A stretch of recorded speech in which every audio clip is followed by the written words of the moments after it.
Well, good evening, everybody. It's Chris here from the Whistle Stop Cafe in Mirror, Alberta. And we have an awesome guest tonight. It's my friend Tanner. Tanner used to join me at Alberta Prosperity Project events, traveling across the province and explaining to people why Alberta needs to be independent. Also speaking about things like the Alberta Pension Plan, economic stuff. He's a young economist and a very, very bright guy. The reason I decided to do this podcast tonight is because recently I've been posting on X a little bit, some things about Alberta independence. One of the things I posted was this. I said, Alberta will have an Alberta pension plan managed by Albertans and accountable to Albertans. I have no interest in an Ottawa that really doesn't give a shit about Alberta managing our pension plan. How's that CPP federal asset doing anyhow?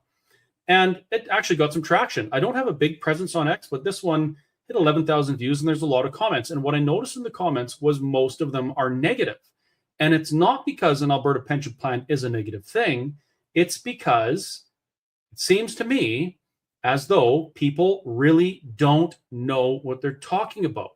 They're making emotional decisions about something that will actually affect their retirement and their futures. And this goes with Alberta independence as well.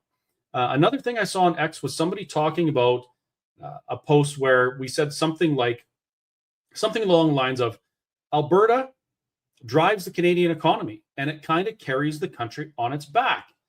And someone said, well, Ontario has a larger GDP and they have more people and blah, blah. And I started digging into this and I realized that not only does Alberta carry the province or the country on its back economically, there's something that people fail to realize when the term GDP is thrown around. And Tanner and I are going to discuss that. I also wrote a blog about this today with the help of my friend Grok about these things. And you can find that at whistlestoptruckstop.ca under the blog section. If you have any interest in this stuff at all, which you should because it affects your future, please read that. And if there's something you think I got wrong, send me a message and let me know, and I'll dig into it because we need to get these things right. It's really, really important that we get these things right and we know what we're talking about. We know what we're looking at when it comes time to make decisions about things like this. So that's why Tanner is joining me tonight, because he is way smarter than me on this stuff. And we're going to do our absolute best to try and clear the air, make it clear as mud, and answer all of your questions on everything economics when it comes to Alberta Pension Plan, Alberta independence, and the comparison between Alberta and other provinces. So thank you very much, Tanner, for joining me tonight on kind of short notice. Really appreciate it. My pleasure. Thank you for having me, and Happy New Year. Yeah, Happy New Year to you. As you did a Christmas podcast with Sean Newman again, I see. It's become a tradition, and it's quite a lot of fun. It's always great to be interviewed by Sean, and the Christmas episodes are always a favorite. So, and I know that you had been interviewed by him like a week before that. So we had just seen each other too. Yep. No, it's good. It's good to catch up. You live a little ways away from me. It's not the shortest of drives, but it's nice when we can have a visit. So tonight we're going to visit on the podcast, and we're going to talk about some of these things. You read my blog. You kind of know where I'm coming from. I'm going to put this X post up on the screen, and I'm not going to go through all the comments for everyone, but I just want people to get an idea of what we're looking at here. So this is the post that I put on X where I was talking about Alberta Pension Plan, how we're going to have an Alberta Pension Plan. It's going to be managed by Albertans. It's going to be accountable to us because that's the best way. That's the best way to manage it ourselves, right? Because it's us that's going to deal with it. And the response was immediate, and there was a lot of negative responses. But as I go through them, I realize that people are negative about this because they have an emotional attachment to the status quo, and they don't really know what the future could hold if we take control of this pension plan for ourselves. And it's the same conversation with Alberta independence. So I'm just going to zip through these, folks. Just look at this. Look at these comments. People are really interested in this. And yeah, most of these comments are negative, but that means that people actually, they care enough to post. So if that's the case, if people care, they probably want some information. So that's what we're going to do today. What do you think, Tanner? Did you get a chance to see any of these comments yet? I haven't seen any of the comments, but what you're talking about checks out when I look at, what we've been doing over the last, year or 2 years sort of thing, right? One of the most popular critiques of Alberta independence or things surrounding that nature, it's not an economic critique. It's a critique from fear. You're right. Or it's a critique from a mistaken, unification with Canada regarding the pension plan. When people criticize it, it is often from that base misunderstanding or a base misunderstanding, no understanding at all for that matter, of one, the way the Canadian pension plan works, and two, the way that an Alberta pension plan would work. So it's almost an argument from ignorance. And, on one hand, I don't blame people for being frightened. You put a lot of money into that pension. You hope that it's going to come back to you. But on the other hand, we all have an obligation to search for what's true and do the hard work of investigation ourselves so we don't spew nonsense. So I haven't read the comments, but what you say checks out with what I've experienced. And it gives me hope, because at the very least, these are people that are aware enough and engaged enough that they'll take time to leave a negative comment. Yeah. And if they take time to do that, maybe they'll take time to actually learn a bit about it and with an open mind. Now, one of the most common comments I got on here was something along the lines of this. This one's kind of animated, so I'll use it. It says, from certified EV rage counselor, says, keep your filthy hashtag hands off my CPP. So this person is, they're basically saying, hey, don't touch my CPP because I believe it's safer and better where it is now than where Alberta wants it to be. How would you respond to that one? Well, I would actually start by responding, or I would start my response with a question, which is, what exactly do you mean hands off my CPP? You're right. Insinuated in that hashtag is the idea that if Alberta had its own pension plan, it would be managed by Smith and her cabinet and the UCP. And that concern, that argument has absolutely no basis in reality whatsoever. The hashtag, it's a good hashtag if you're trying to stay in the CPP. It's very catchy. If you're on the left, or if you completely reject an Alberta pension plan, but it has no real basis in reality whatsoever. Like, you and I together are actively pushing for an Alberta pension plan that is completely separate government, more so than the Canadian pension plan is right now. Because, of course, with the Canadian pension plan, its managers are ultimately appointed by the federal finance minister in Ottawa. So you have government interference there as it is. We even have on record, right, Trudeau and other cabinet members or former cabinet members like Freeland gathering pension leaders together and telling, for example, the Canadian pension plan bosses to invest more in Canadian infrastructure to try and pump the economy. So you have government interference as it stands, or at least attempted government interference in the Canadian pension plan. The hashtag hands off my CPP is just a political catchphrase. It has no grounding in reality whatsoever.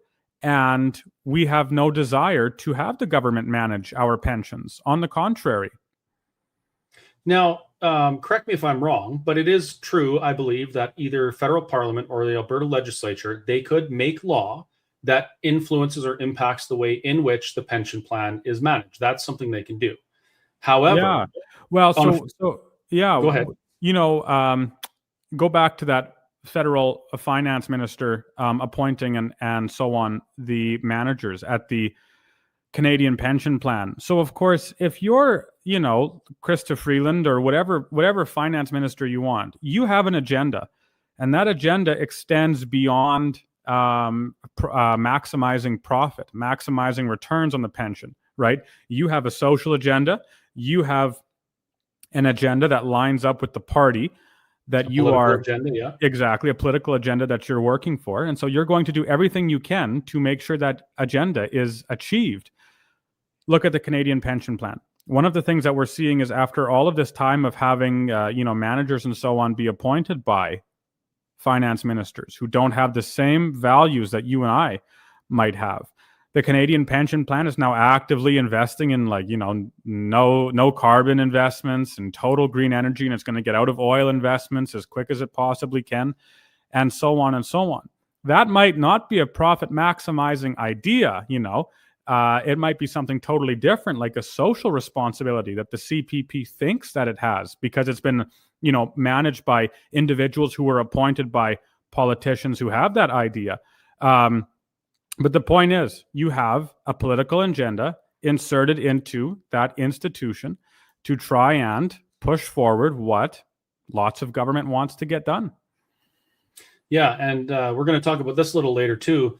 Political agendas also influence things like, talking about GDP or using irrelevant GDP numbers kind of as lipstick on a pig, i.e. lipstick on the managed decline of Canada. But we'll get into that a little later.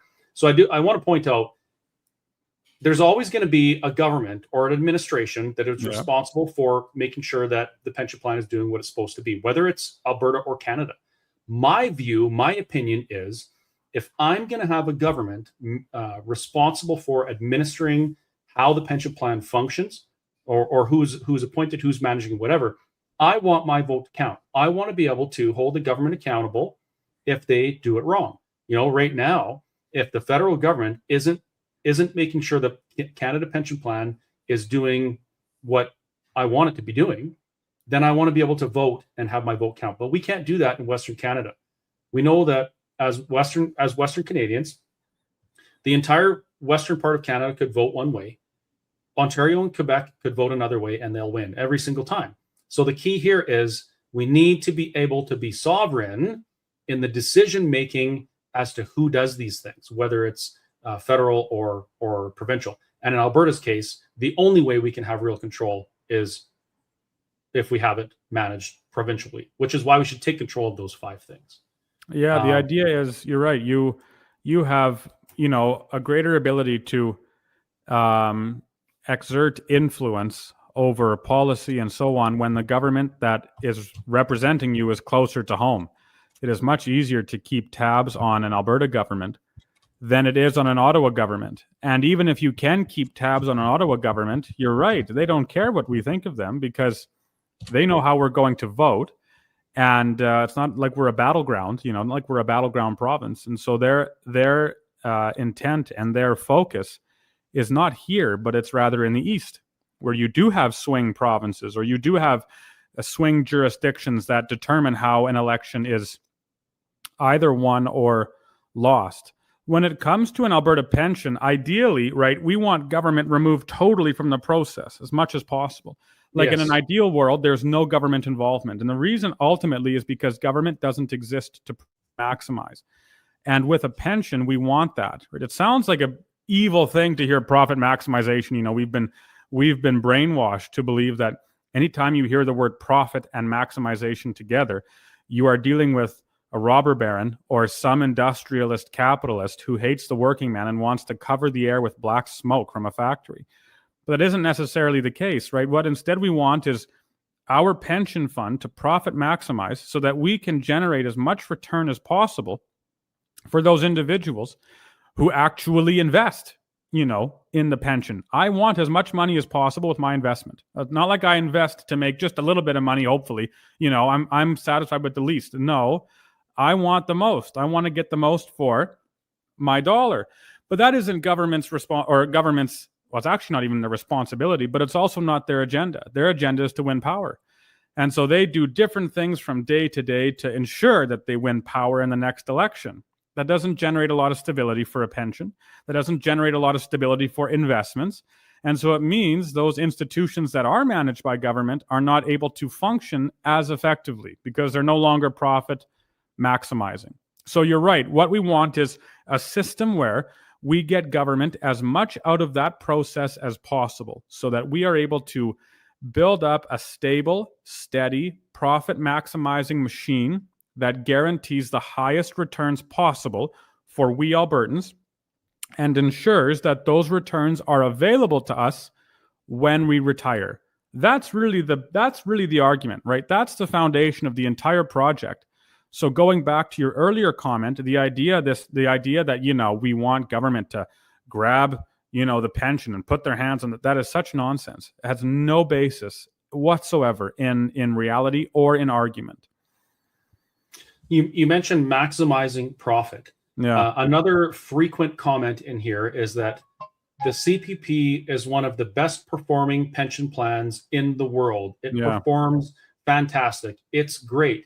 But then I see reports coming out of places like the Fraser Institute that estimate over a lifetime contribution into CPP, your actual return on investment is like 2% or something.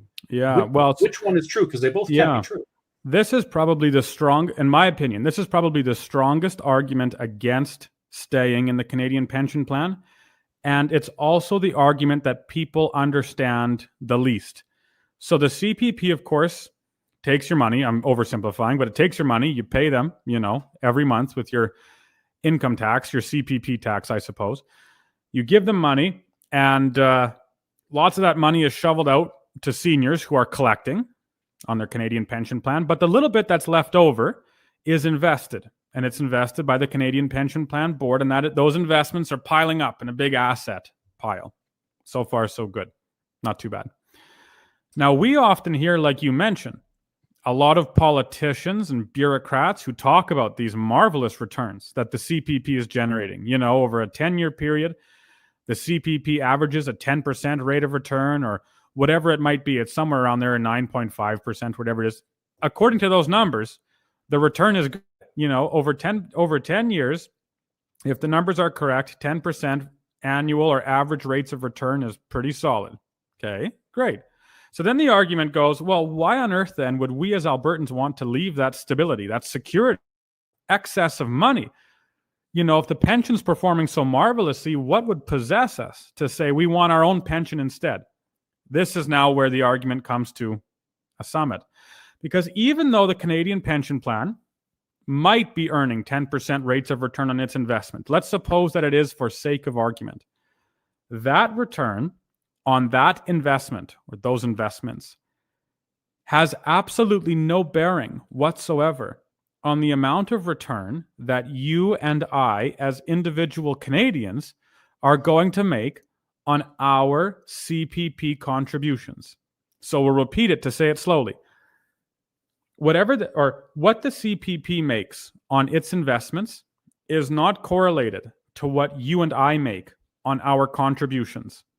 You and I, over the course of our working life, send money to the CPP, do it month after month after month. And then when we decide to pull our pension, right, whether it's 65 or 67 or 70, whatever it is, we receive our investment, supposedly, back.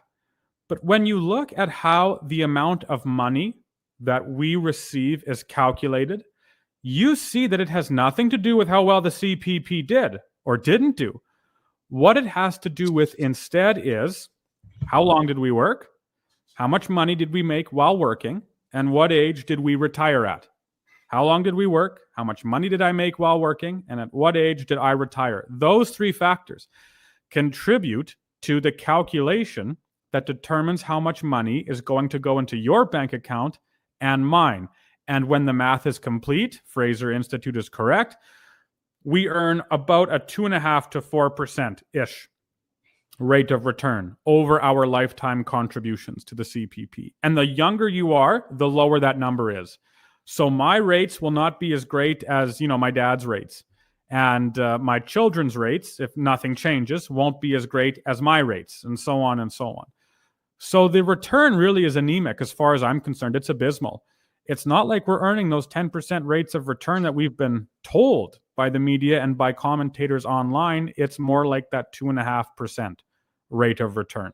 Very, very, well, anemic is the word, right? It's a shallow rate of return. So that it's a talking point headline, not necessarily a fact that you should be making a decision on. That's right. Precisely. The CPP could generate 100% rate of return 1 year. It wouldn't change how much the seniors are making. It would stay the exact same. And that's the vice versa is true as well. Like, the CPP could lose 100% 1 year. It wouldn't change how much they're making because their calculations that determine their returns, how much money goes into their bank every month, is not correlated to the CPP's performance. So, really, like that argument, this argument that you're hearing, it's the same thing as saying, well, my insurance company is making a lot of money, so why would I want to leave them? It's like, well, because my rates are terrible. That's the argument. No one would ever say, my auto insurance company is just rolling in it, so I'm never going to leave them. It's like, no, you look at your own returns, and then you decide what to do from there. When people are talking about, I'm just looking at the same comment, when people are talking about the rate of return, and this person says, yeah, let's trade a world-renowned pension plan that makes double what AIMCO makes. Yeah. What do you have to say about that? People are assuming that an Alberta pension plan would perform similar to what AIMCO does or has. Well, firstly, again, it's that argument is structured on a presupposition that we want AIMCO to manage the pension fund. There is a lot of misunderstanding, right, with the Alberta Pension Plan argument as a whole. One of which being the idea that we think AIMCO as it is right now ought to manage the fund. And the answer is no. AIMCO has a lot of political involvement, way too much political involvement. And AIMCO does not have the mandate to profit maximize, actually. It doesn't have that mandate at all. It has a lot of strings attached to its investment regulations that handcuff it and do not allow it to invest perhaps as the managers there would like to invest. Now, it's true that with the AIMCO numbers as they are, even if it was managing an Alberta pension plan, it would perform, or AIMCO is performing right now, successfully enough that it could manage an Alberta pension plan and not go bankrupt. That's true. But again, we don't want AIMCO as it stands to manage it because it's too controlled by government. What we want instead is an independent institution that is free of government, totally free of government, managing our fund with one mandate: to profit maximize. That's it. Make as much money as possible while mitigating risk, and make sure that money is there for us when we retire. So, the comments that you've mentioned so far, they're good comments, but they just highlight the same problem over and over and over again. And it's people arguing from a position of no real knowledge. They have fabricated these ideas of what an Alberta pension plan would be in their brain, and the fabrication does not correspond to what we who are advocating for a pension plan are actually saying. And so really, right, all of these arguments are what are called straw men when you look at it logically or philosophically or whatever you want to call it. Mm-hmm. A straw man is you have an opinion and you decide to construct your opponent's opinion, or you misrepresent your opponent's opinion. So you build up this straw man, and then with all of your logic, you whack that straw man and you take him out with all of your expertise in debate. And you win the argument. But the problem is that straw man that you've constructed, that isn't our argument at all. So too here with AIMCO and so on. Talking about AIMCO, I do want to point out that the Smith administration actually did identify that AIMCO was performing fairly poorly. She fired the entire board. She put the Minister of Finance as the administrator for a time, and then they replaced the board and hired Stephen Harper as the chair.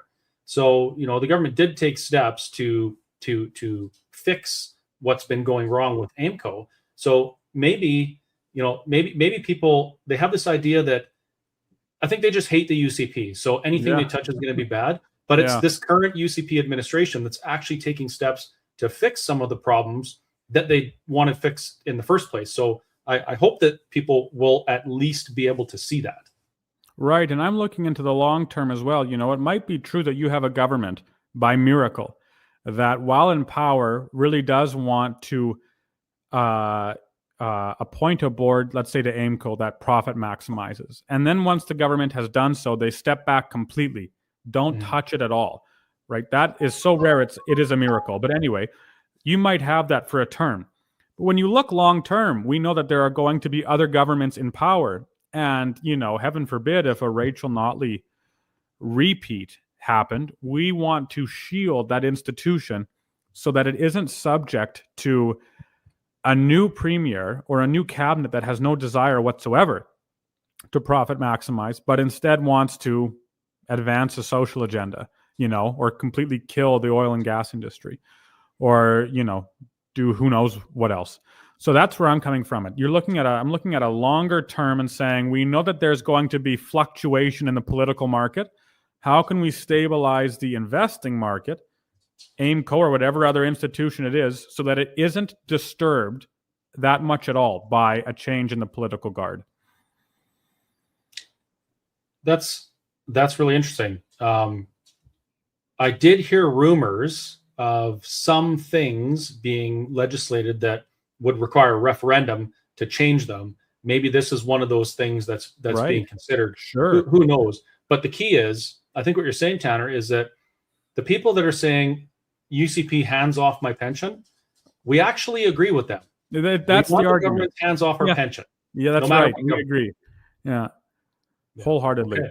Hands off our pension. That's true. But of course, they're insinuating that it means no APP. We are insinuating it means APP. So the conclusion is different. The presupposition is the same. Don't touch my pension, because I don't like when government touches really money at all, for that matter, let alone my investment. But my conclusion is, therefore, let's have a firewall. Let's have an APP. And their conclusion is, let's stay in the CPP, which I think is mistaken. So we both kind of want to be at the same destination. And I mean both sides of the argument. We both want good pensions when we retire, and we both want government out of it. So now the debate isn't what we want; it's how we're going to get there.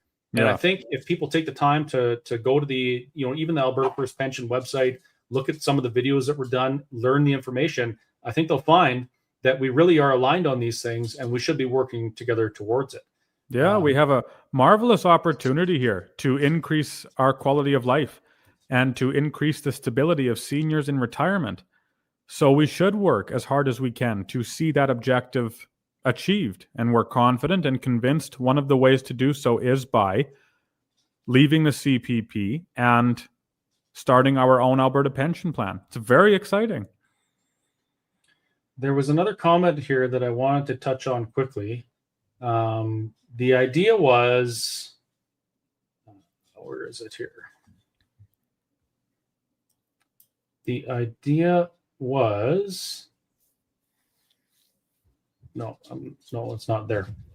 I'll find it. First, I'm gonna put this question up. Sure. This isn't specifically about an Alberta Pension Plan, but we get asked this question all the time. The question is about old age security and what's GIS, guaranteed income supplement. Yeah. Our federal programs, not provincial. How will seniors be supported financially, legally, sustainably, and without interruption? Tanner, I'm going to let you comment on that while I find this comment. Sure. So that's a very good question too, because of course it relates to stability. One of the hallmarks of a successful transition to an independent Alberta is stability. Like the last thing that the province wants to do, if it wants to do this job right, is make it tumultuous. Right, the markets and economists and anything to do with finances just hates a whole bunch of uncertainty. We like it when we know what's going to happen, or at least we think we think we know what's going to happen next.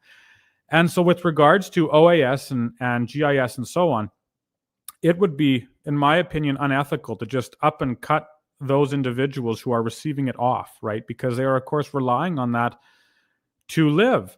And so the actual transition itself, though, would be rather simple. I think people very often forget that with independence, it's not as though Alberta votes one day.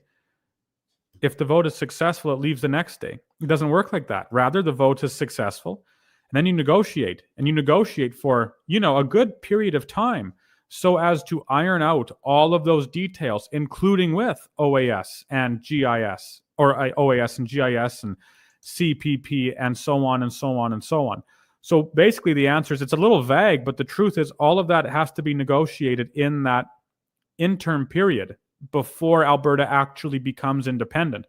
So that when, independent Alberta day one officially begins, that transition will be seamless. The only difference you would see, all else equal, is a different name on the top of the check that you receive. I'll go out on a limb here and say if I ever had anything to do with any of these negotiations, those things, of course, would be negotiated so that the recipients of those things weren't harmed. I mean, No. nobody wants to take anything away from seniors or retirees or anything like that. So it would be Alberta would have a moral obligation to make sure that those people weren't left behind, period. Yeah. Yeah. And whether it worked out that if it was something that was paid into, like CPP, I mean, that's transferable, it's portable, you get it no matter what, it's yours. Old age security, we would have to have something to replace it. So at no time ever has anybody in the Alberta Prosperity Project or an advocate for Alberta independence said that we want to get rid of those programs. No, that's something that we would take over and manage ourselves. And we could do it if we weren't sending $27 billion to Ottawa, for which we don't get anything back. There'd be a lot of money to do that. A lot more, that's for sure. And I remembered what the comment was. I still can't find it, but it was something along the lines of Alberta can't afford an Alberta pension plan because they would have to pay to get money out of the pension fund. But the chief actuary, the numbers in the LifeWorks report suggest that Alberta's share of the pension fund is actually quite significant.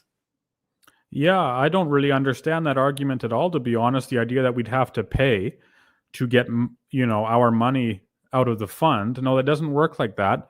And especially with the negotiated rules for a province leaving the pension plan, which it has every legal ability to do according to the Canadian Pension Plan documents. There's the Robarts interpretation, and there is a list of rules that have to be followed if a province wants to leave the CPP. One of those rules being it has to set up a pension that's almost identical to the CPP so that those seniors who are collecting now or will be collecting in the future aren't shortchanged. And there is absolutely nothing in there whatsoever about a province having to pay to, be paid out its portion of the CPP that is theirs. And not only so, like you mentioned, but Alberta has accumulated a substantial surplus when it comes to the Canadian Pension Plan. It is not as though we pay, $3 billion a year and then receive back $6 billion, right? Instead, we pay $9 billion into the pension-ish every year and receive back about 6 or, 6 and a little bit of change. The numbers fluctuate from year to year. But the point being, we have an ample surplus built up into the CPP after decades and decades of doing this, just in the principle, let alone with the actual investment income that we will have accrued in the province. So no, that argument doesn't really hold much weight at all. It doesn't hold any weight at all, actually. Now, it is true that it would cost a lot of money to set up a pension plan. I mean, there's administration stuff. There's initial things. Yeah. And I've heard estimates in the range of $1 billion, which sounds like a lot until you realize that our share, as reported in the LifeWorks report, based on the calculations in the legislation, it's like $340 billion. Yeah. Now, $340 billion is just about half of the fund, I think, isn't it? I can't remember what's the fund. 780 billion, I think, is the fund. Something like that. It's up there. It's between 7 and 8. I haven't checked in the last month, kind of thing, but it's up there. So if you look at the numbers, and you say, okay, Alberta is entitled to $340 billion of that, but their population's only 15% of the country. Why did they get almost 50% of the fund, having only 15% of the people? And my question is, if Alberta's portion is almost 50%, and the money that would be left over isn't enough to cover what the rest of the country needs, where is the money? Where's the money that was contributed by other provinces that should be able to sustain those places? It's not there. That's a good question. Yeah, the way the CPP works is, the truth is the CPP is much more a social insurance program than it is a pension plan. So you think of just an insurance plan in general, which works like this. You pay into the plan, and you do so with the understanding that if the thing which you are being insured for happens, the insurance company will pay you out so that you're covered. With the CPP, you are paying into an insurance plan that will pay you out in case what happens to you? Well, in case you get old. That's the insurance. The CPP says we will give you insurance that will be paid out to you if you reach, age X, 65 or 67 or 70, whatever number there that you choose. That is the insurance plan. And so with regards to where is the money going and so on, well, obviously those provinces that have populations that are older, those provinces that have populations that don't work as much or don't earn as much money will see themselves earning a lot more from the CPP than what they pay into it year after year after year. It's true, like this happens in some of the Atlantic provinces. It happens in some of the bigger provinces. It doesn't happen in Alberta, again, because of our demographic, because of our incomes, because we're a younger population compared to the average, the national average, and so on. So when you look at the way that the CPP is divvied out, then you start to see exactly where, money is going and why Alberta's share of the CPP is so large. It's so large in part because we're a younger population. We work a lot compared to others, and we earn a pretty good chunk of change compared to other provinces in the country. It means our contributions are higher relative to others, and we don't take as much out because we're younger. So a lot of factors combine into this what would you call it? Not idea. It's a reality of an unfunded liability. And a lot of economists debate and discuss and have all sorts of spirited conversations about the matter. And, at the root of the opposition to an Alberta pension plan from people in other provinces, perhaps provinces that contribute less than they receive, they have this feeling of entitlement to somebody else's money. They have a feeling that they're entitled to what Albertans produce, that they should, for some reason, receive part of that. And I just got to remind people, when you look at what's deducted off your paycheck for CPP, say it's $200 on your check or whatever, your employer also matches that. So it's not just the $200, it's another $200 that comes out of your provincial economy, because that $200 is made up in, the price of goods and services sold by that employer. So it's not money that just comes from nowhere. It comes from somewhere, and it comes from you folks. Exactly. Yeah. Like it costs money. It's not like this isn't a free social program. There are no free social programs.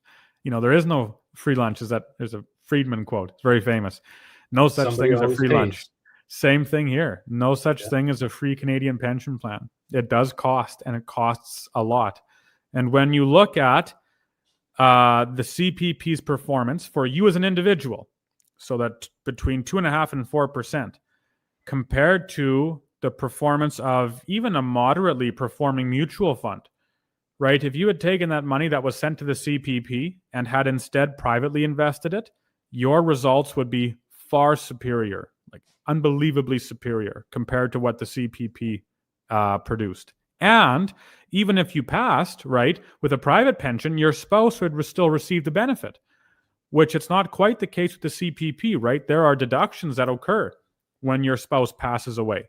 And when you both pass away, it's not as though your children inherit some, pile of cash. No, it's that the whole process repeats because, again, the CPP is much more accurately compared to a social insurance program than it is to a pension plan. It should be called the Canadian Social Insurance Program, right? That's what it should be called. Or Canadian Old Age Insurance Program. It shouldn't be called the Canadian Pension Plan. There's nothing really that pension-y about it. So it is yours, but not really. It's only yours so long as the government allows it to be yours. You might contribute, I don't know, you might contribute $250,000 over your lifetime or something like that with your employer, but you might only get 50 or 60,000 before you pass away, and then the rest is not yours. It's not handed down to your kids. It's not an asset. It just is back to the government. So here's a question. Good question from Shelley. Won't we receive both CPP and APP? That's a good question. The answer is no, not quite. Suppose that we had an Alberta pension plan. The way that the transition process would work is you have your CPP right now, nothing changes. Then Alberta announces its intention to create an Alberta pension plan. And during that period, the necessary infrastructure, that interim period between actually having the plan and the announcement of the creation of it, you have an interim period in which, all of the necessary infrastructure is constructed. You have all of the, hopefully, all of the, ins and outs and the little intricacies of the plan checked off and figured out. And then when the official start date of the APP, the Alberta Pension Plan, begins, for individuals who are submitting contributions to the pension plan, they'll just stop submitting to Ottawa and they'll start submitting to Alberta. So a very minor change there. Only thing that's different, again, is the name on the top of the submission. And for individuals who are receiving Canadian Pension Plan, they will start receiving their payouts from an APP. Again, only thing that's different, all else equal, is the name at the top of the check. Now, you might see as a senior an increase in the amount of money that you're receiving, depending on what policy is adopted. That's fair. It can't be less. Otherwise, the APP would not be allowed to start at all, according to the Canadian law. But you could see an increase.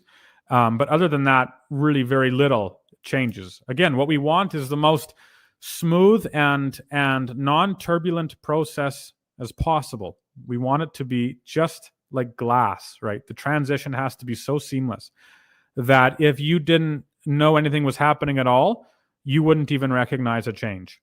Unless unless your payouts went up, then you might notice. Yeah, and I'm sure that people would notice that change. But the key is that nobody who's advocating for an independent Alberta or an Alberta pension plan wants anybody to be left behind. That is absolutely paramount. There's a couple more questions here. This is an interesting one from Sandy. Sandy asked, what about the rumors that the PM is planning on using our CPP for guarantees in the United Arab Emirates? That's a good question. Well, officially, I'll answer the question in two parts. First, officially, the CPP and its assets are supposedly untouchable by the government, by the federal government, right? The official picture is you have the CPP's assets here and you have the government's general budget and monies over there. They're supposed to be two separate vaults, basically, so that the federal government can't plunge its hands into that Canadian Pension Plan asset pile and use it for their own agenda. That's the official ruling. But you read the budget, right? We all read the budget a couple months ago. That. Yeah, it was wonderful. And I'm being facetious. Anyways, you read the budget. And you notice in a very small little footnote after a balance sheet has just been provided, there's a little footnote that talks about the asset side of the balance sheet, right? You have assets and liabilities. And what that footnote tells you is that the Canadian Pension Plan's asset is used as part of the government's asset and liability balance sheet. So even though officially, the Canadian Pension Plan's assets and federal government's budget are supposed to be totally separate, right? Government's not supposed to touch the Canadian Pension Plan. We see that in the budget, the federal government has indeed included the Canadian Pension Plan asset pile, whatever it is, between 7 and 800 billion, into its calculations. And more than that, even though they include the CPP's asset in their balance sheet, the government does not include the associated CPP liabilities in the federal budget. So they play a lot of accounting trickery to try and paint a rosier picture to the Canadian public than what the true books might actually show.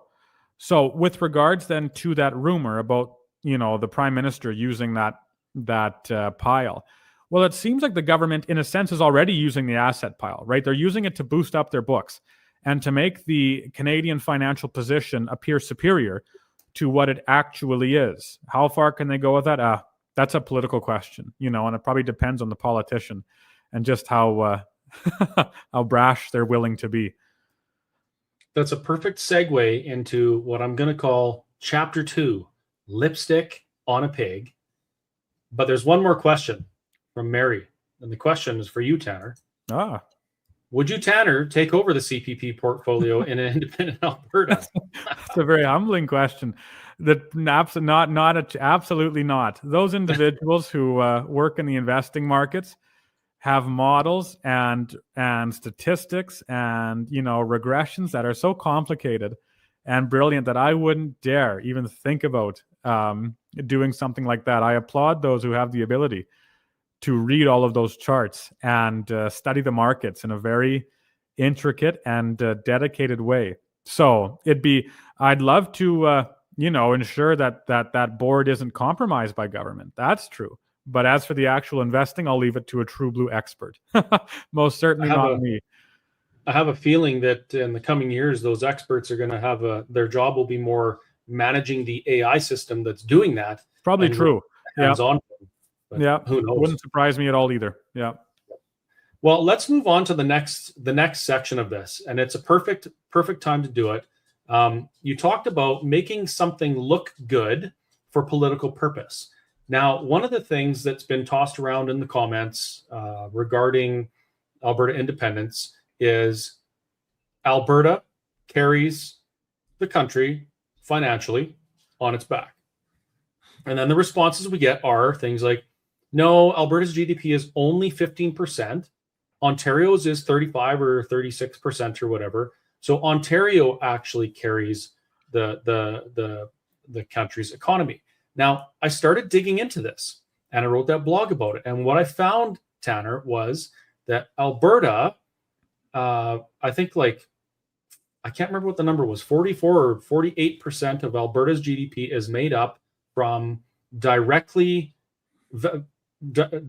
value contributing things that we can export, things that we can sell, things that have tangible value, produced value.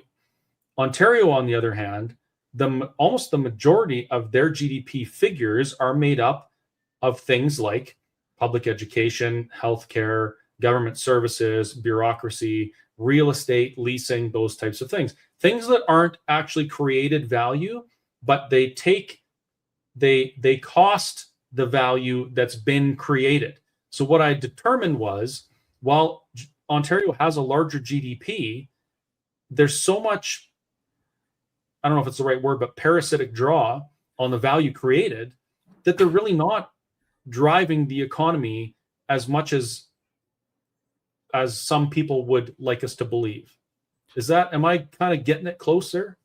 Yeah, you're thinking like an economist, hey? It's good. I'm trying. You're right. What's a good example? Look at job creation. So every politician wants job creation, right? Lots of jobs, lots of jobs, lots of jobs. That's the idea. But an economist says not so fast, right? If I wanted to create lots of jobs, here's what I'd do. I'd go to the construction site, right? And I would hand every construction worker a spoon and I'd say, get digging. And then I'd hand them, a butter knife, and I'd say, now get leveling, right? As you make the concrete pad or whatever it is. I'd create a lot of jobs very quickly, right? Thousands of jobs, as a matter of fact, because you'd need thousands of spoons. That isn't ideal. What I want instead, right, as an economist, is to create valuable jobs that enable society to advance as fast and as ethically and as properly as possible. So instead of giving thousands of workers spoons to go and level off a pad to build a warehouse or something, what I ought to do is give one man a bulldozer and let him do all that work, and then give a second man a grader, and he can finalize all of that construction work so that the warehouse can be built on top of a concrete pad. So too here with GDP and Alberta and Ontario. The problem with GDP is it doesn't paint a very clean picture, does it? It doesn't show all of the intricacies No, it doesn't. we're interested in. So with regards to Alberta, GDP produces, or we're producing a lot, correct? And we're producing goods and services that add value to the world. We like that a lot. Oil and gas, of course, is the example. And yeah, it's our prime export by a lot. Like, an overwhelming majority of our export is heavy oil, heavy sour, right? Goes down south. Almost all of it goes down south to the States. Ontario is different. Yeah, they have a bigger GDP on the whole because they're so much bigger population-wise in Alberta. But not only so, their main drivers, or their big drivers in the economy, first have to take value and first have to take resource away from someone in order to, quote unquote, produce value. So when you're digging for oil, like in the sands, when you're drilling for oil, you're not taking value away from anybody when you do so, right? You are actually discovering new value by drilling for oil. No one is forced to pay you for it, right? They do so out of their own volition because they want that oil. But when it comes to public services, government and so on, like it is in Ontario, those bureaucrats first force the Canadian to pay for their services, and then the bureaucrats will provide a service which really isn't a service at all, right? If it is a service, it's poorly managed, very inefficient, and the quality is always wanting.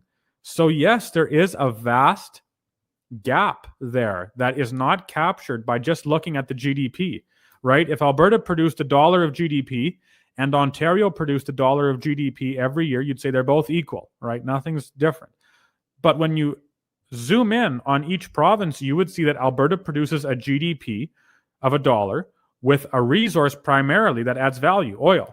Ontario, in order to produce that dollar, first has to take the dollar from somebody else or close to it so that they can pay the bureaucrats and the public workers and the governmental institutions to hand out that low quality service to society. I thought that was the best part of your blog. I really did. It highlighted that point very efficiently and effectively. Well, thank you. It also made me think about when Justin Trudeau was our prime minister, we could feel that our economy was performing poorly. Yeah. That things were not great. Inflation was kind of out of control. Groceries are expensive. Everything's expensive.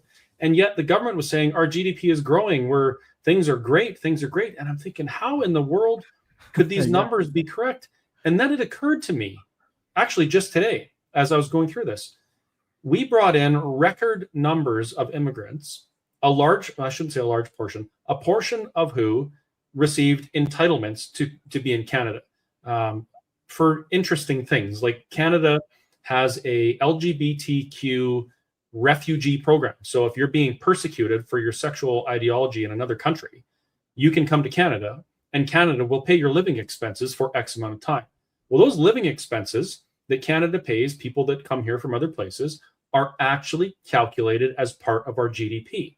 So is the extra healthcare that's needed. So is the extra education and teachers. All of those things that are needed to provide services to people who are unable or unwilling to create value for the country are calculated in our GDP. And then I was like, aha, that's how they did it. They hired a whole bunch of bureaucrats. They brought in a whole bunch of people and they calculated that as economic activity. But it was actually, it was a complete hoodwink to the Canadian people. And it's why we saw numbers that didn't reflect what we were feeling. Right. And the same is true even in another factor that you could look at, of course, is inflation. So over the last 5 years, right, the government gave out a whole bunch of money. Now, you and I know the helicopter money that was handed out, right? The money, the bills that were dropped from the sky, and every family got so-and-so X thousands of dollars every month to help stimulate the economy and help keep families afloat. What we didn't see as much was the true blue inflation, the true blue money printing that happened in the background, right? Where you had government printing like countless millions, hundreds of millions, billions of dollars to give to the big investors, right, in the shadows, so that they could use that money to try and pump the Canadian economy, invest in the economy, and we'll see if it picks itself back up, right? Because if you're an investor and you get, let's say, $100 million from government right? You don't need a bicycle. You don't have to go buy more groceries. You're already doing fine. You don't need a new barbecue. You have all of those things. You live in a mansion. So instead, you take that money and you go to the stock market and you start playing.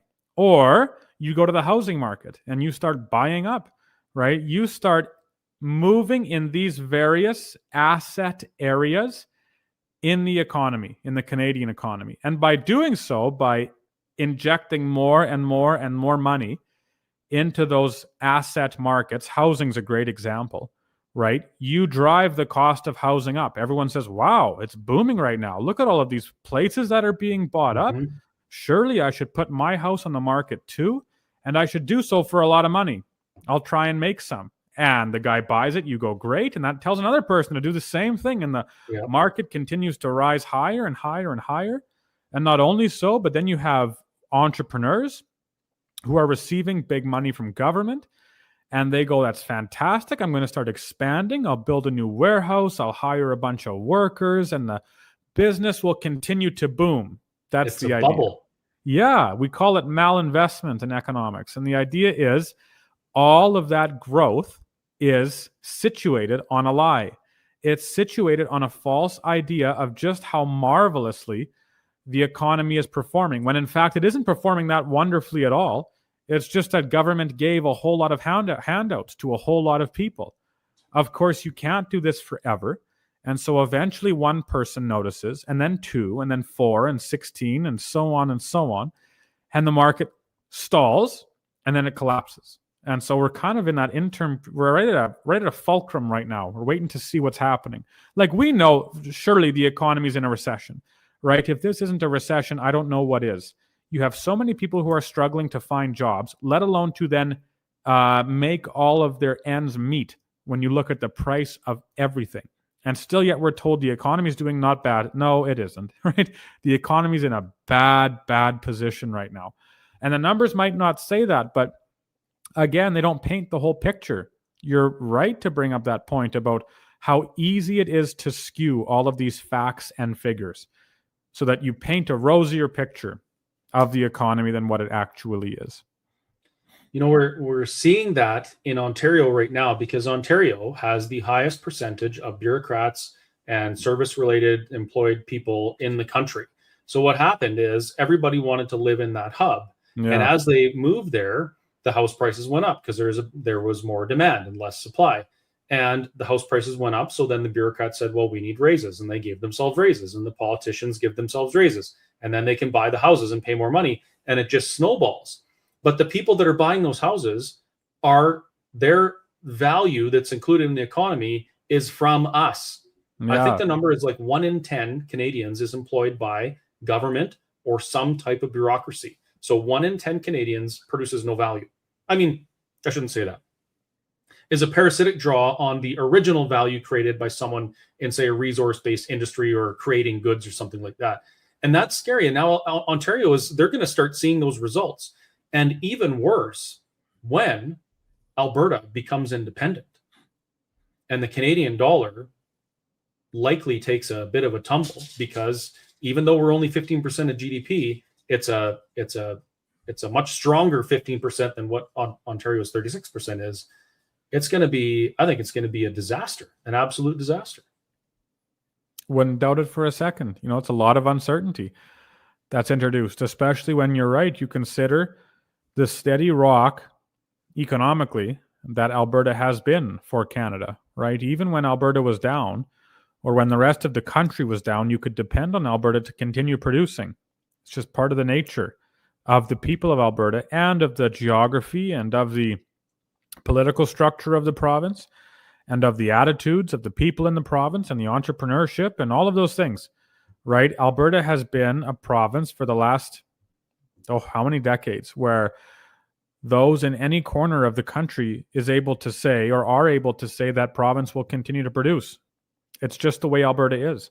So economically, we punch above our weight when you compare ourselves to the rest of the provinces in Canada. There really isn't much of a comparison at all, actually. And it's like, yeah, in part, of course, we were blessed with resource here. We have excellent farmland. Right. We have excellent mineral deposits, right? Like when you look at Alberta's proven reserves of oil. We are top 3, top 4 in the world, just Alberta. And without Alberta, Canada's oil reserve levels drop like dramatically, not just by a not just by a level or two, but by tens or 20s of levels, lots and lots. So we have all of that. Yeah, it's a wonderful blessing, and we're working hard to try and capture as much of it as possible. But at the same time, at the same time, we're being actively stifled and are unable to do so because of heavy restriction, red tape, government policy, government uncertainty in the markets. It's just introduced a whole lot of what's going to happen tomorrow attitude that investors don't like. Mm-hmm. Well, Alberta independence is going to be, and I'm quoting you here, Tanner, it's going to be the slap of reality that the ideologically motivated people receive when when the facts actually show up. I use that all the time. Reality slapping you in the face, just like you're pulling a branch back, you're pulling that branch back, and eventually you let it go, and it lets you know that you were wrong to think it was never coming, and it's coming. Exactly. You can only dismiss reality for so long. There comes a point when you have to, whether you like it or not, you have to face it, or it's going to face you. You can only say that 2 + 2 is 6 for so long until your house tumbles because you built it improperly. Or you can only say that it's warm outside, even when it's -50, until you stand out there and you freeze to death, right? Reality is no respecter of persons. And with this too, there are a lot of people saying that this can't work or this can't work or that can't work for all of these ideological reasons. But when the rubber hits the road and, the facts are brought to light, then reality will demonstrate its supremacy. And the nice thing about reality is it drives people to prosper. Like Quebec. Quebec's awesome. They sit on almost unimaginable natural gas reserves. It's huge. They could be an energy superpower. They could be exporting continuously to Europe, and Europe wants the gas. Newfoundland, Labrador, same thing. They have piles of energy.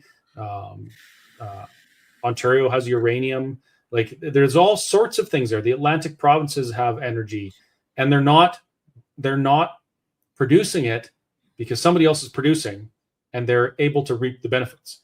And I believe that it will be better for everybody when people start producing and standing on their own instead of being stifled by red tape and ideologically motivated policy that isn't beneficial to human beings. That's really where we're at. That's basically Adam Smith. We call him the father of economics. Yeah, the idea is production's a good thing.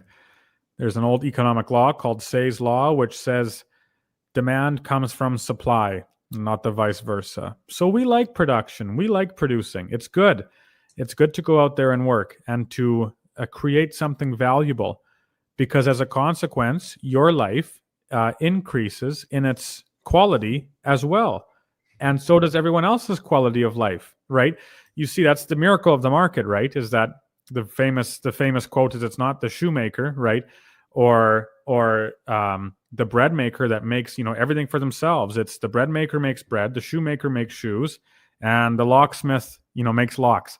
And together, the three of them congregate and trade so that they're able to live a higher quality of life than what they otherwise could, right? The bread maker makes bread and goes to sell it so that he can provide for his family and for himself. And by doing so, he gives the shoemaker food.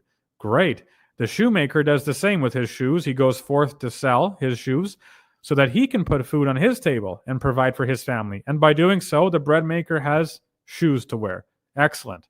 And that process repeats, basically ad infinitum. And it allows us to live with the quality of life that we do today.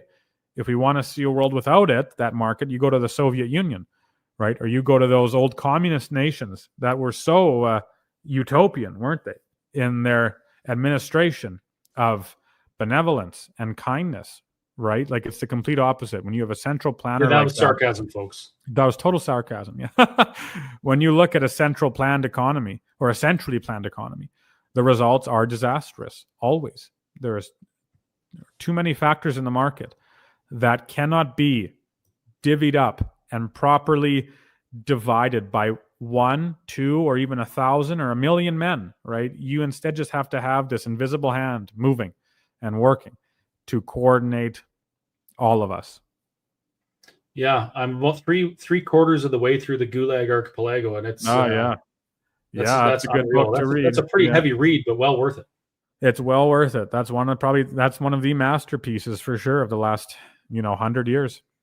Yeah, the funny thing is we have all sorts of history to look at, all sorts of literature that basically warns us about going down the path that some people want to go down, and yet it's like people just don't learn, or they don't want to learn, and we keep on moving towards that because the people that have the power want to keep the power, and the way they keep the power is by keeping us subjugated.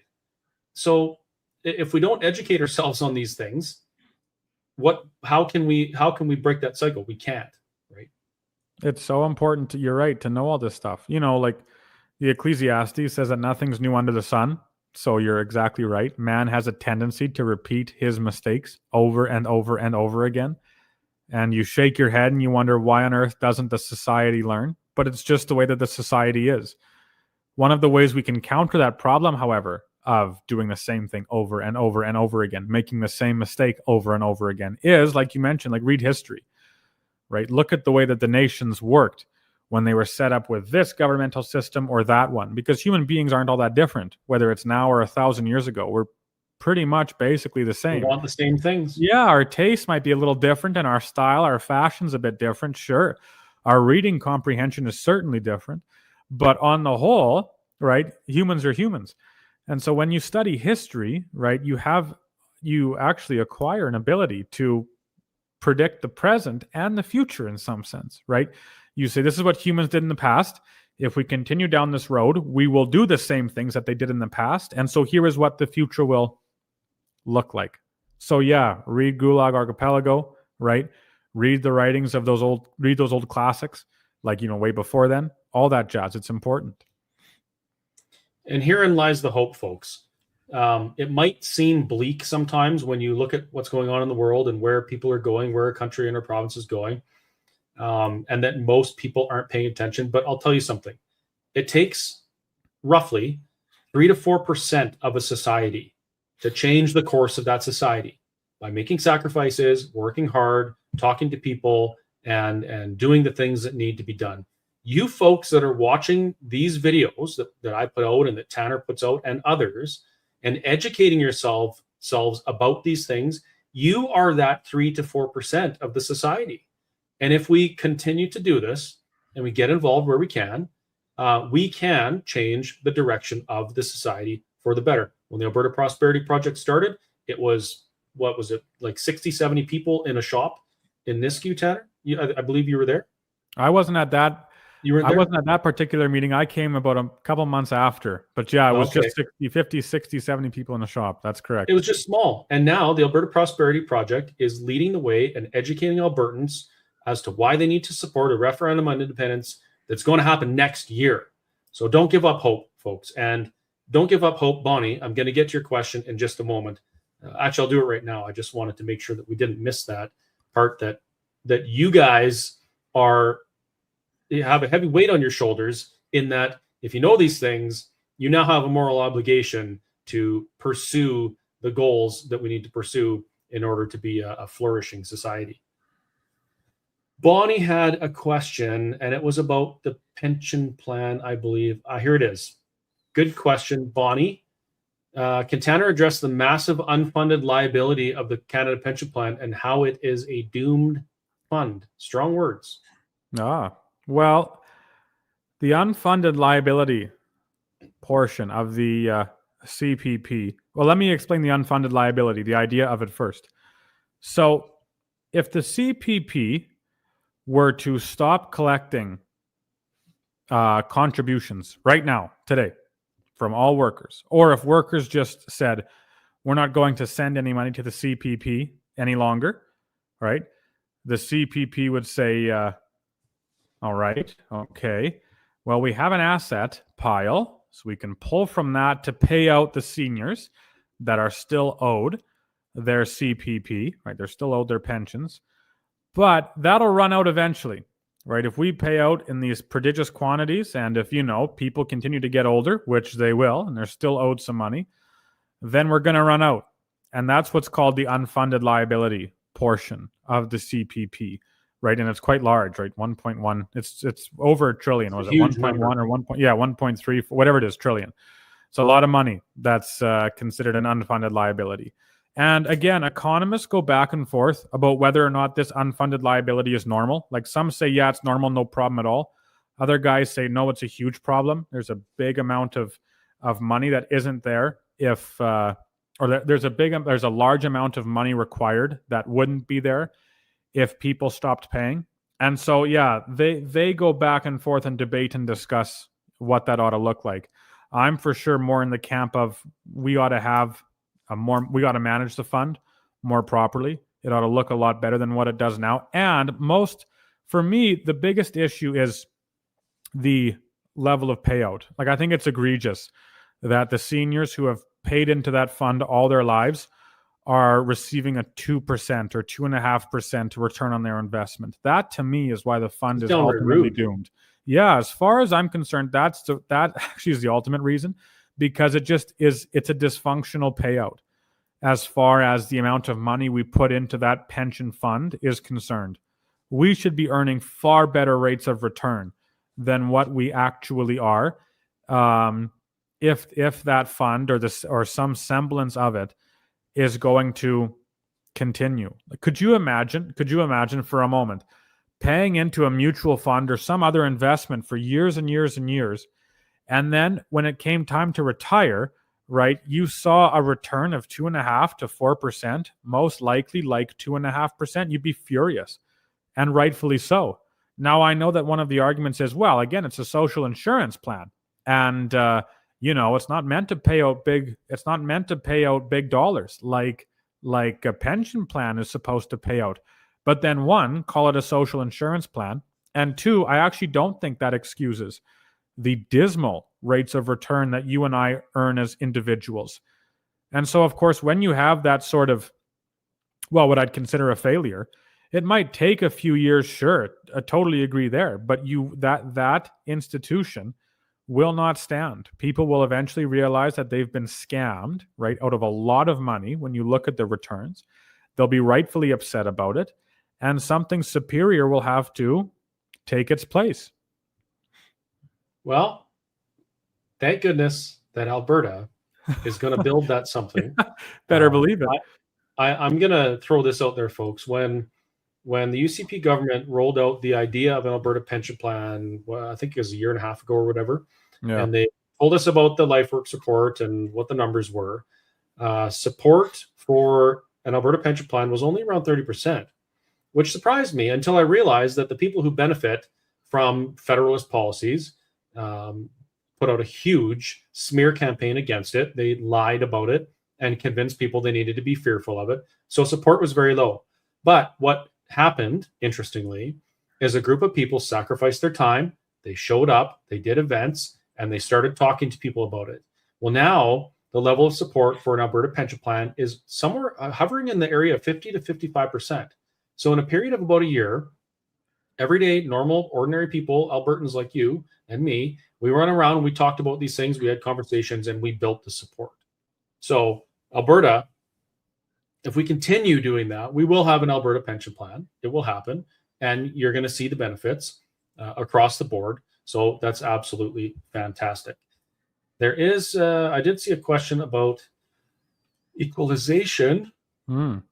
Reminded me about Quebec, because in the equalization calculations, Quebec actually doesn't include their energy revenue from hydroelectricity, which is very significant in the calculation. So Quebec they're not a have-not province.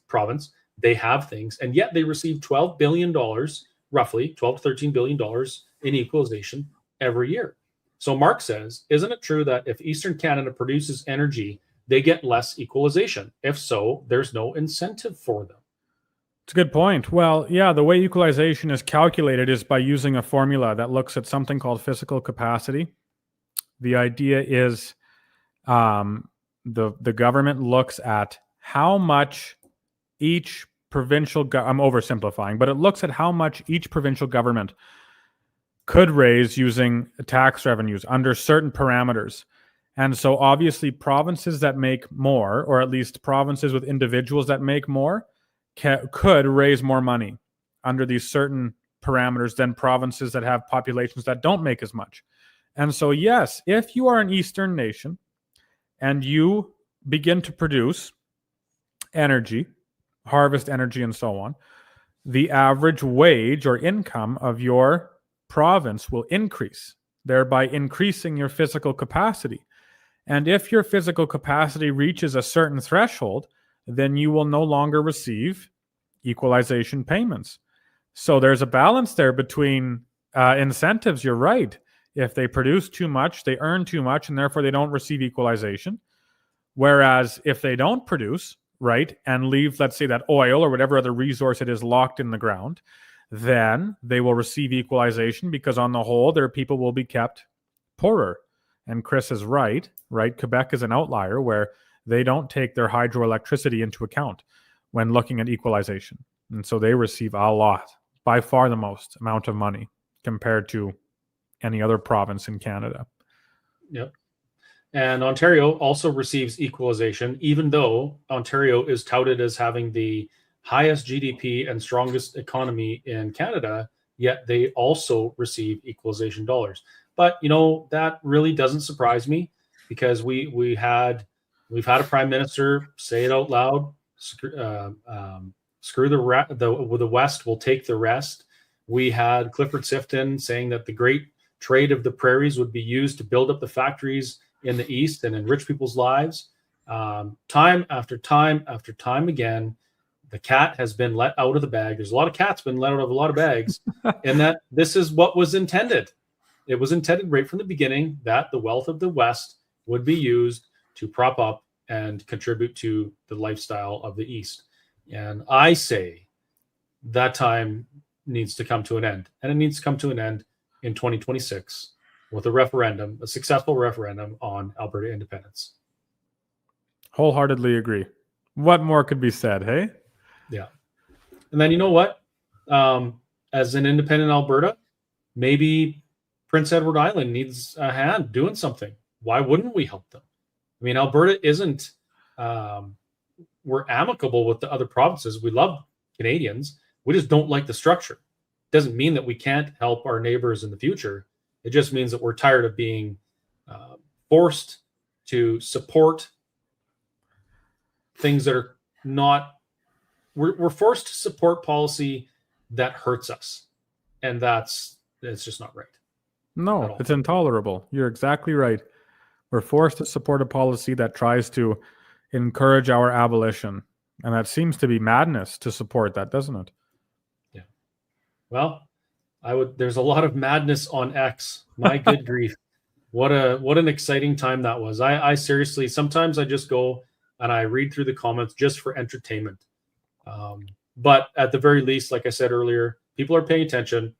They're perhaps genuinely interested in this. They might have an emotional opposition to one of these things right now, but at least the seed is planted and they can ponder on it. And who knows, maybe they'll come over to the side of freedom and prosperity where the rest of us have landed.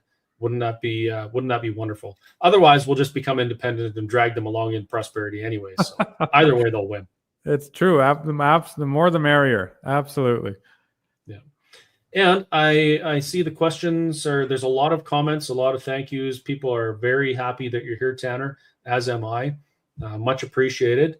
And we're, what are we, an hour and 20 minutes now? I think that's pretty decent for a Tuesday night. Solid. So unless you have anything else, I would like to mention that in addition to a young economist, you are also an author.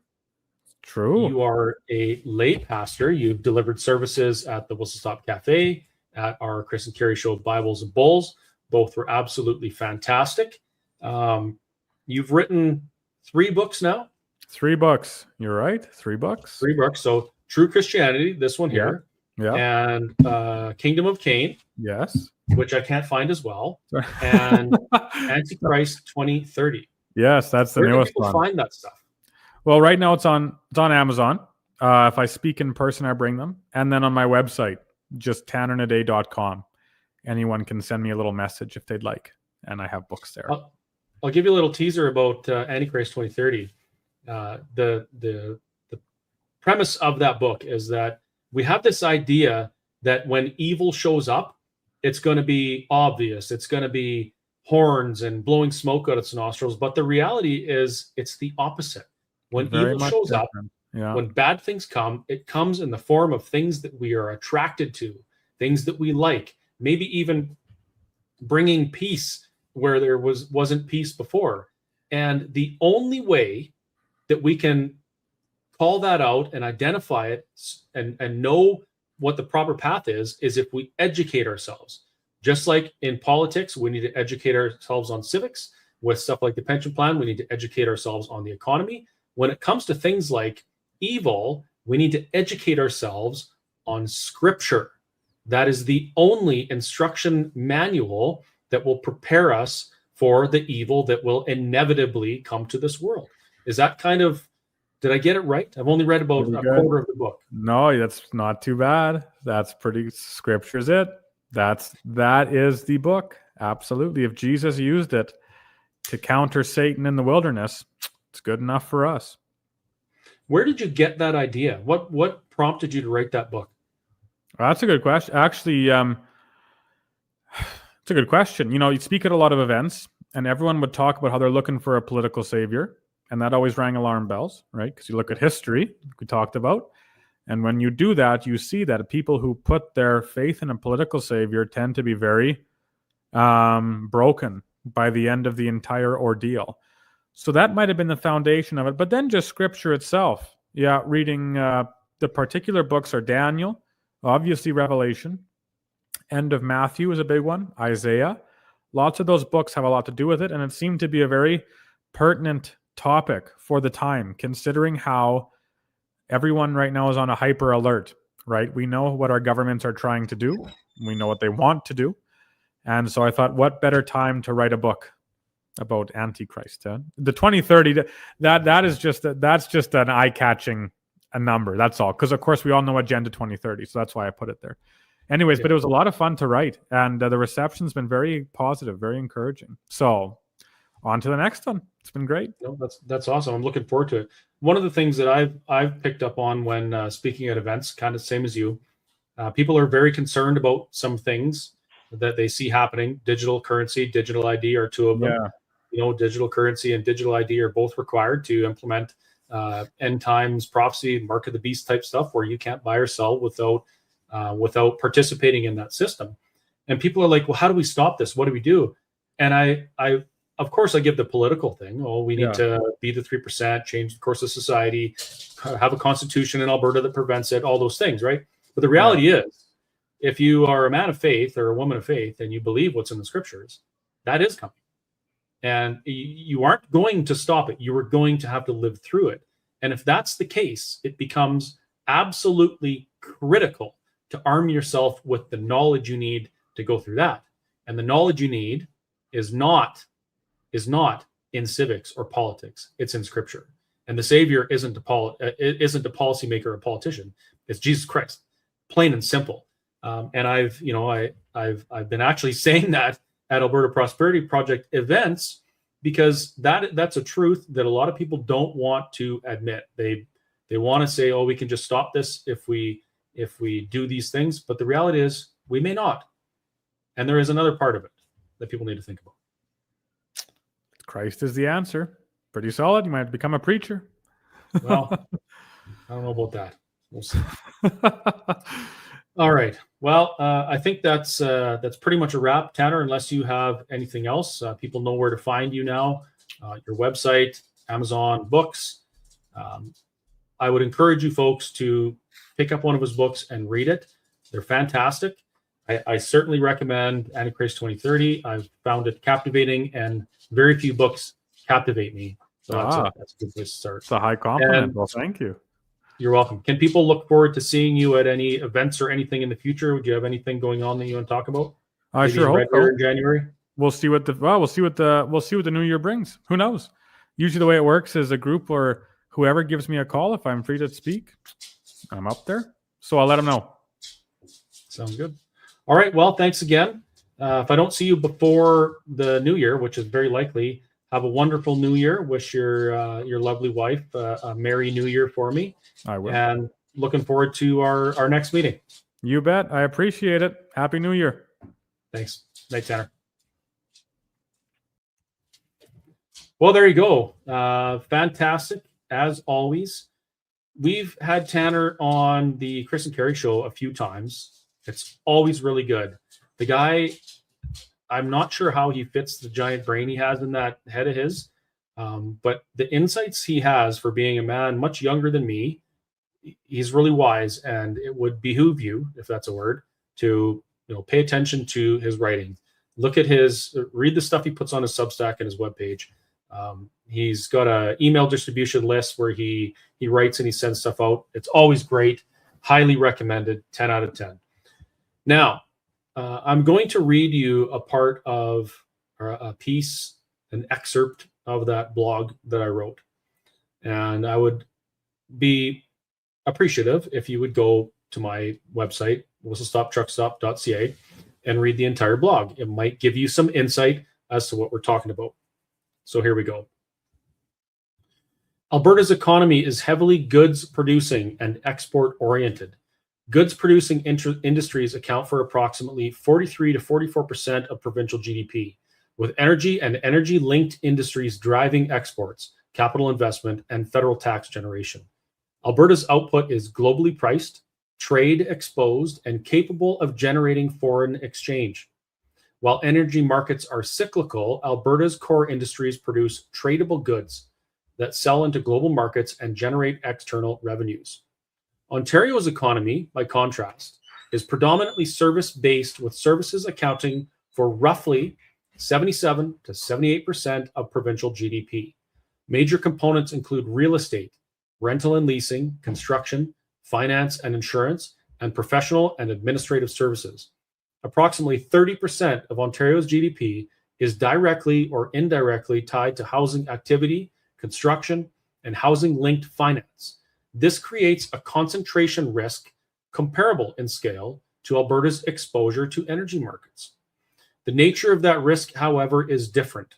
Ontario's housing finance complex is domestically leveraged and highly dependent on interest rates, credit expansion, immigration policy, and government backstops. It is not exportable, and it is not globally priced. A sustained housing downturn could plausibly reduce Ontario's GDP by 4 to 6% over an economic cycle, with spillover effects into construction, banking, consumer spending, and government revenues. For more, please visit whistlestoptruckstop.ca. Scroll down to the blog section. You can read the entire thing. There's other blogs on there on Alberta independence, why time matters and you shouldn't take it for granted, some stuff about cooking even. I hope you find it interesting. And if you don't find it interesting, I don't know what to say. I was going to say at least find it handy, but really, what are you going to use pixels on a screen for if you don't find them interesting?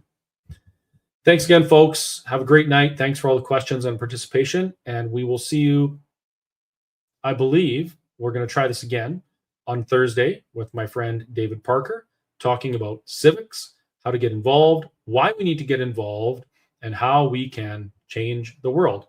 If anybody knows how to change the world, it's David, because he sure helped us change Alberta, didn't he? Night, folks.